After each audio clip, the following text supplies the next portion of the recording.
Hi Stampers! Welcome back to my studio and my YouTube channel. Hi, I'm Diane Evans and I'm an independent Canadian Stampin' Up demonstrator. Now, if you're new to my channel, make sure that you do subscribe so that you'll be notified every time that I upload a video.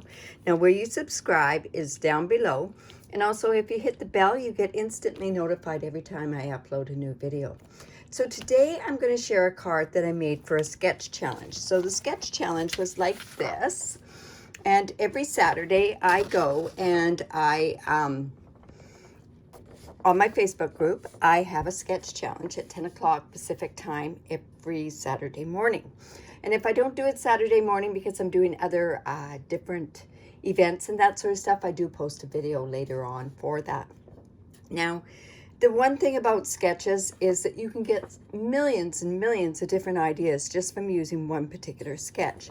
So when I make up my sketches, how I start doing my sketches is I make up a card first and then I develop the sketch from that afterwards. So this is the card that I came up with, and that's what we're going to do today. So I'm going to show you how this sketch is implemented into this card. So I used the Peony, Prize Peony bundle. Remember, when you do buy a bundle that you do save 10%. And the only ones that I actually used off of here was this particular stamp. And also there's this little fantastic background stamp that I used there as well.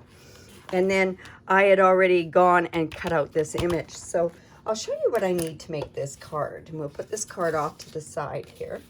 So I'm using Petal Pink, and it's 5.5 by 8.5, and I've scored it at 4 1/4. Of course, we fold into the mountain, and the mountain means the ridged area there.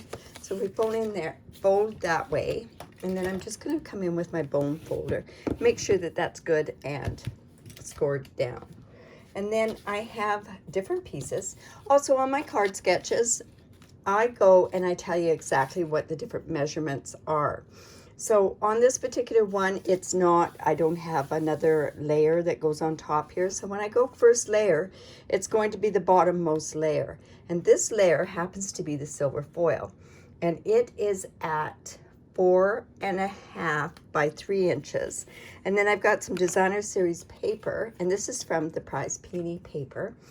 And it is at 3 by 4.5.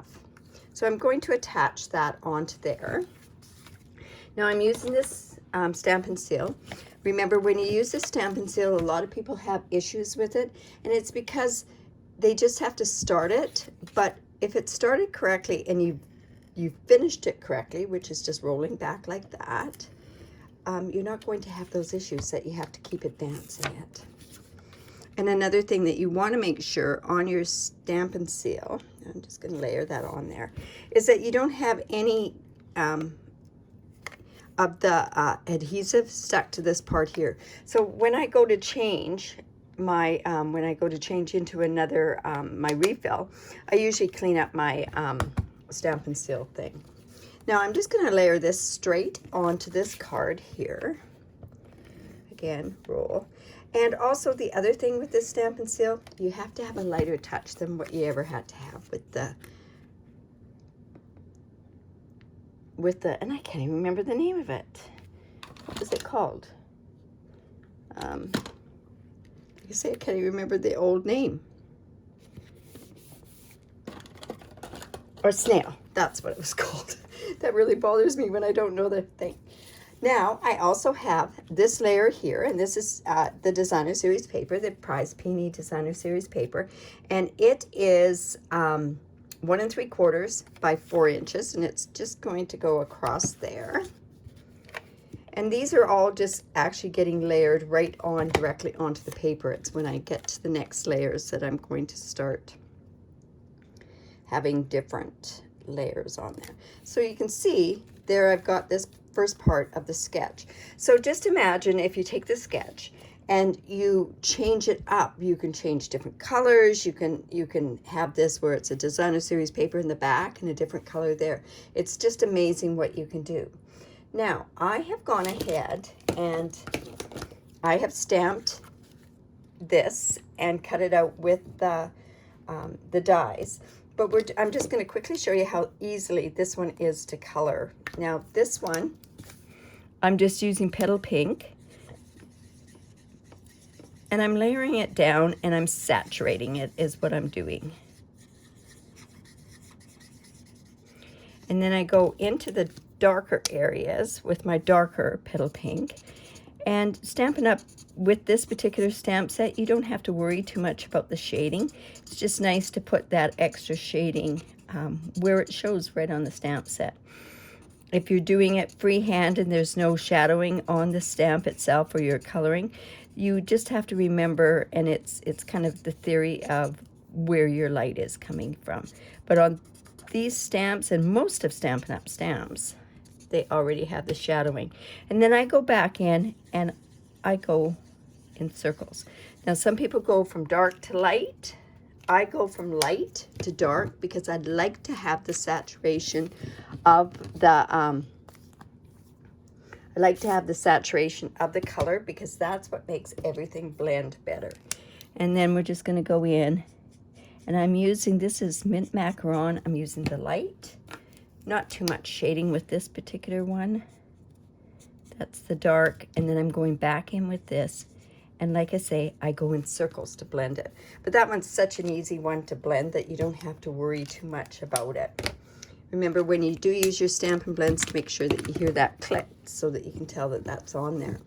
Now I'm going to be popping this up with dimensionals, but I've also got some different elements on here. Now you see, in my sketch, I use this circle on there. This is acting as the circle itself. Okay, so I wanted to add some different elements. So I cut this out of the vellum cardstock, and this was cut from, let's see, it was cut from the Forever Flourishing dies.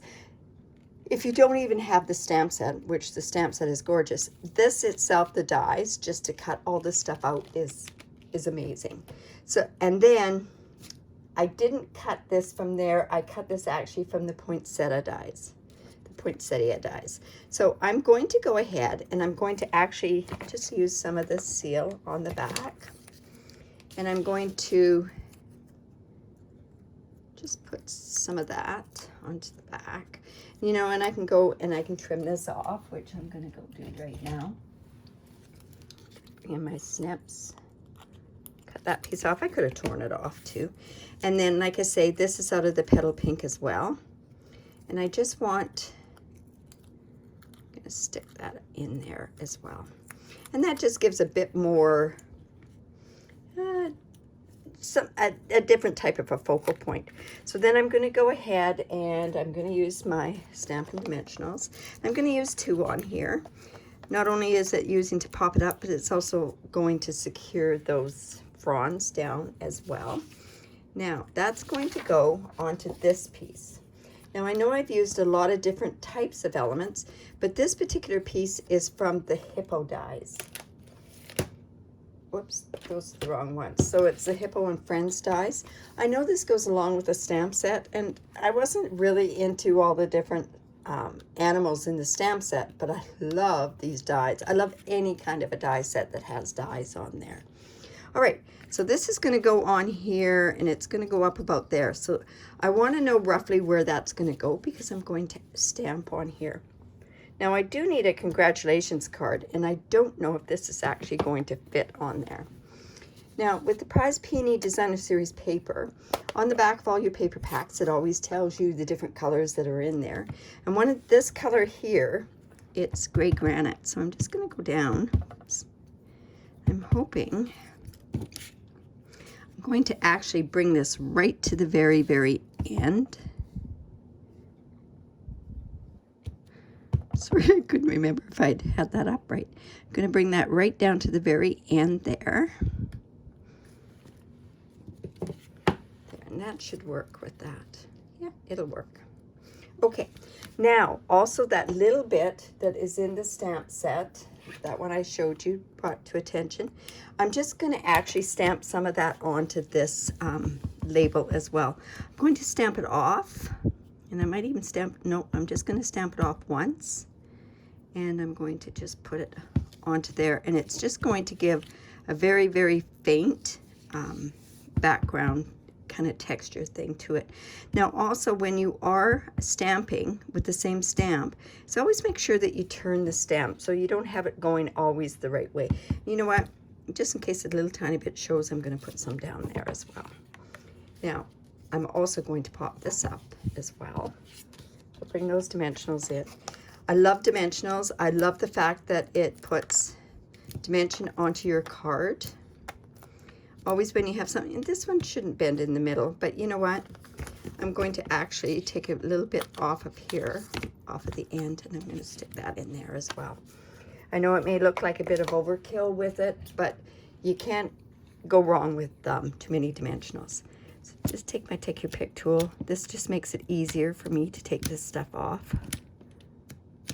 And then also it's all together and I can just throw it right into the garbage can and not have dimensionals all over the place. I don't know if you do, but I sure have that.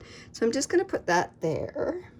I've got this here. You can take these backs off of the dimensionals as well.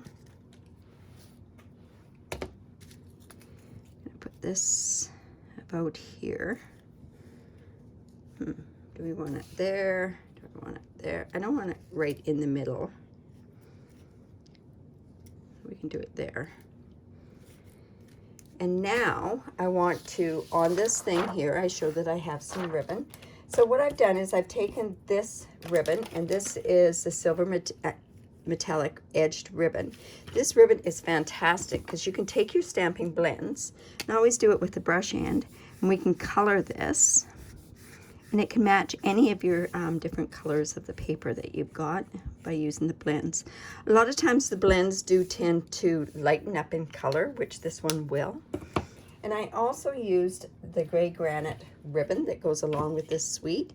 And I'm going to actually put that on here.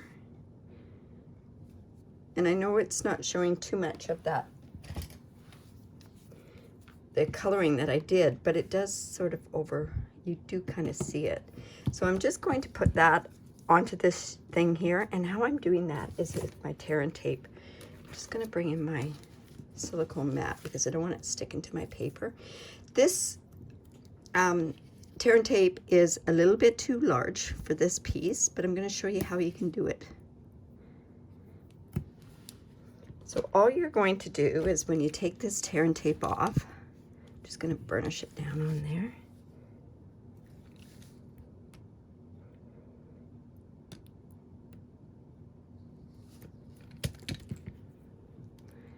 Just need to get that backing off. There we go. So it's just like that, then I'm taking it off. And then all you do with this part that's overlapped here is you just roll it back on itself.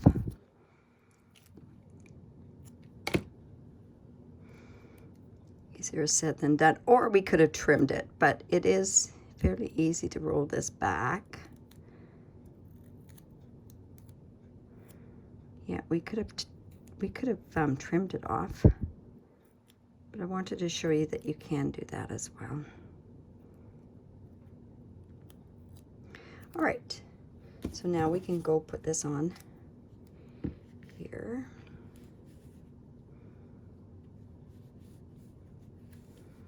And put it down, and it won't move on us. Now, hopefully that's in the right spot. There we go. Oops, it's not quite even. Because it's the ribbon, it comes off fairly easy. There we go there. And then I'm also going to put some more of that tear and tape onto the back here. And then I can put it across the card. And sometimes, you know, you think, oh, that's a lot of extra sort of stuff to do on the card. But it really does kind of make the card, just simple little things really do make the card. Now I gotta try to get that one off there as well.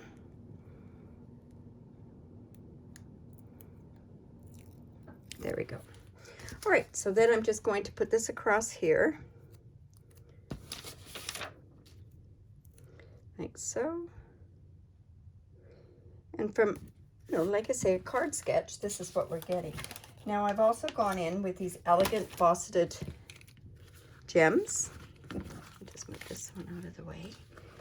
And we are just going to go ahead and put some of these gems on this card as well. So let's just put one there. I've got the bigger ones, so I'm just going to, I'm going to go with a small one first because it kind of tells me where I want to go with the other one. And then we'll go there.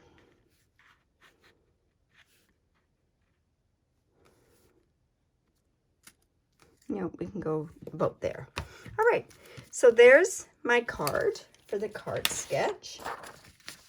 Now, if you like that, give me the thumbs up, leave a comment, or if you have any questions about my sketch challenge, all my measurements and all of my measurements and all the information of the different product that I've used in this particular card will be listed below. Also, my Facebook page where I do post and do the card sketches live every Saturday morning. All those links will be down below. Remember to subscribe to my YouTube channel, and that way you do get notified every single time. And then the other thing is, if you do live in Canada and you don't have a demonstrator, I'd love to be your demonstrator. I do have a hostess code, and with this host code, every time that you use that and you put an online order in, I have a free tutorial for you. I also have a free mega tutorial that's available for you for any orders over $100 that are put online as well. So there you go. There's a card sketch, and I hope you enjoyed that. Bye for now.